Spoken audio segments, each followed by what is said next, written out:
আলহামদুলিল্লাহ, আমার শালীর বিয়ে সম্পূর্ণ হলো। সাথে আছে আমার মেয়ে এবং স্ত্রী। দিয়ে দিলাম। ঠিক আছে। কি লাবণীর আছে কি আব্বু? বলো বিয়ে কালামনির বিয়ে।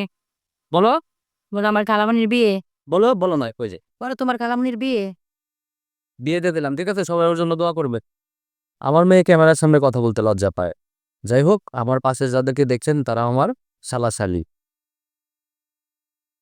অ্যারেঞ্জ ম্যারেজের মজাটাই আলাদা। যাদের অ্যারেঞ্জ ম্যারেজ হয়েছে তারাই বুঝতে পারবেন যে অ্যারেঞ্জ ম্যারেজ কতটা আসলে আনন্দদায়ক। বিশেষ করে পরিবারের সবাই একসাথে থাকে, সেসব মুহূর্তগুলো খুবই ভালোই লাগে। আমি যেটা বুঝতে পারছিলাম, আমার শালীর থেকে আমার মেয়ে বেশি খুশি ছিল এই বিয়েতে। ওর আনন্দ উল্লাস, ওর নাচানাচি খুব ভালো লাগছিল আমার কাছে। যাই হোক, ছেলের বাড়ি থেকে দুজন মেয়ে আসছিল। তারা আমার শালীকে মেহেদি দেওয়ার জন্য কাছে গিয়ে বসে এবং তার পাশে যাকে দাঁড়িয়ে থাকতে দেখছেন সেটা আমার স্ত্রী, অর্থাৎ আমার শালীর বড় বোন।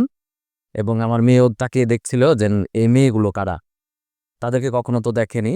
আরেকটা বিষয় হলো, আমার শালীকে খুব সুন্দর লাগছিল হলুদের সাজে।